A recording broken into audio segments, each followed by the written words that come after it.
la última parte del bloque anterior, sobre no hay normalmente un déficit neurológico. Esto quiere decir que no hay algún otro tipo de alteraciones que puedan relacionarse, más que las específicas por la zona en la que este nervio tiene acción, que bueno, recordando pues es la sensibilidad de la piel, dentro de las más importantes. Otra crisis que bueno, otra cuestión que se puede llegar a presentar es la cuestión de espasmos en los músculos de la cara, como vimos, en los músculos de la masticación, la sensación normalmente de presentar algún tipo de toque eléctrico. Al final de cuentas, la función de los nervios, en palabras sencillas, es así, a través de electricidad. Entonces, normalmente en este tipo de cuestiones se daña una de las capas de las fibras nerviosas y eso provoca que su estímulo llegue a generarse de manera irregular. De hecho, se dice que durante esta, o parte de la clínica de este tipo de neuralgia, es que hay zonas gatillo, zonas en las cuales se puede llegar a desencadenar el dolor si es que nosotros las estimulamos. Es algo también que es característico, digo, todo esto característico nos sirve a nosotros como médicos para descartar, como les dijimos, otro tipo de dolor. Bueno, eso se conoce como algias faciales, pero otro dato clínico clásico de la neuralgia del trigémino es que respete el sueño. Hay algunos dolores, por ejemplo un dolor dental, es tan intenso y es persistente, es un dolor que no se quita, más cuando se genera algún daño en la pulpa del diente, una pulpitis o un cuadro de este tipo, pues normalmente es un dolor que el paciente no puede ni siquiera concebir el sueño, o duerme, despierta y está con el dolor. En este caso, este tipo de dolor relacionado con la neuralgia respeta el sueño. Si el paciente logra concebir el sueño, es raro que el dolor lo llegue a despertar, o prácticamente imposible que el dolor lo llegue a despertar durante la noche.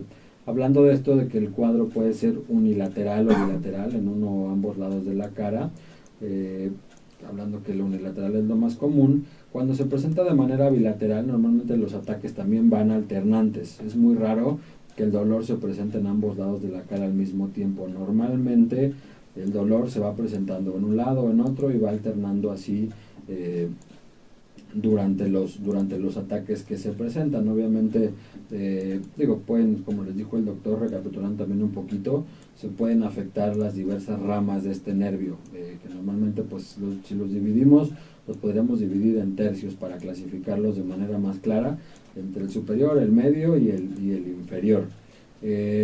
Normalmente la evolución de este problema pues es muy variable.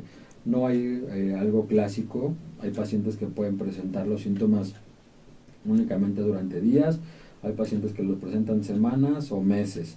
Hay veces que puede haber algunos periodos entre crisis que pueden ser largos y en los cuales pues no tenemos nada, pero bueno, existen recurrencias durante este tipo de evoluciones. Y por ejemplo hay factores también que ya se ha notado que pueden desencadenar el dolor. Como ya lo vimos, el masticar, el estimular el nervio, pues es algo que puede generarlo. El hablar, obviamente, por el generar movimiento a nivel facial. Como les dijo el doctor Legorreta hace un momento, este nervio también tiene ramas que dan sensibilidad a los dientes y a las encías. Entonces un cepillado dental puede llegar a desencadenar este dolor, que obviamente pues puede ser un distractor. Podemos acudir al dentista pensando en que tenemos algún problema dental y realmente no, es algo del nervio. El hacer muecas o el hacer cualquier gesto facial también, obviamente por la movilidad, y algo que también, como les había dicho hace rato, la cuestión de la temperatura, el exponernos a estímulos térmicos pues puede provocarlo. Hay gente que está bien, de repente salen a la calle, se exponen a una corriente de aire frío, temperatura fría y les empieza el dolor. Entonces, estos son cuestiones que se pueden llegar que nos orientan a nosotros para llegar al diagnóstico.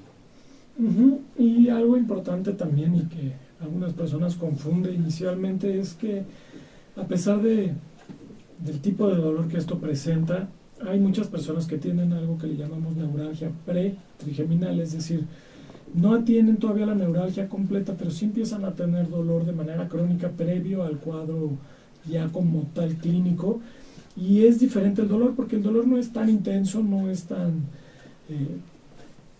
incapacitante, podríamos decirlo así. Es un dolor un poquito más sordo, pero más constante. Este sí no va y viene, generalmente van a estar en las mismas áreas, eso sí es particular de este tipo de problemas, pero al no ser un dolor tan intenso, pues generalmente las personas primero van a buscar otras de las causas de dolor, y pues la más común generalmente es el dentista. Ha habido muchos casos en los que las personas van al dentista porque tienen un dolor crónico ahí en esa región y pues lleva tanto tiempo que pues lo primero que piensa uno es probablemente es una muela o algo por el estilo.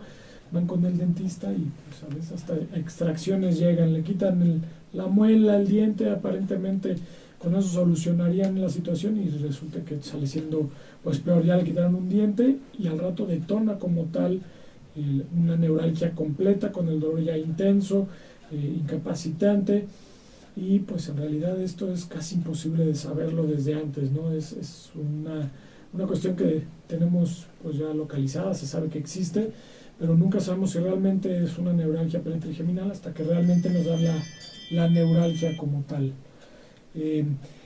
Y bueno, viendo cómo es este tipo de cuadro, que no hay alteraciones neurológicas de otro tipo, cosas por el estilo, pues tenemos que ver cómo hacemos el diagnóstico, porque a final de cuentas, más allá de lo que el paciente nos pueda comentar, no hay algo que nosotros veamos, digamos, así directamente con nuestros propios ojos, que nos dé una pista mayor, una radiografía, algo por el estilo, que nos diga, seguro es una neuralgia. Pues no. Entonces lo que se ha hecho es que se han ido ideando con el paso de los años, y mientras más se va conociendo la enfermedad, pues criterios específicos para saber si es una neuralgia del trigémino. Como en todas las cuestiones en medicina y en todas las enfermedades que tienen criterios, pues los criterios son una base importante. Sin embargo, aún así pues puede haber errores, nada es exacto en la medicina, pero pues si cumplen con estos criterios, la posibilidad de que sea una neuralgia es mucho mayor. Ahora, bueno, ¿cuáles son estos criterios? Son dos criterios en particular. El primero tiene que darse por fuerza, y el segundo pues tiene que tener al menos una de dos características. El primero y el más importante, el que tiene que estar siempre, es que haya ataques que nosotros en medicina le decimos paroxísticos, es decir, vienen por periodos. Tienen que ser ataques en periodos de dolor intenso que pueden durar pues desde segundos hasta un par de minutos, quizá un poquito más, y que mínimo afectan una de las ramas de las que estamos hablando, o tercios, como dijo el doctor Alberto, para que lo entendamos más fácil. Habíamos comentado, los tercios más comunes son los dos tercios inferiores, es decir, el tercio medio del rostro y el tercio inferior.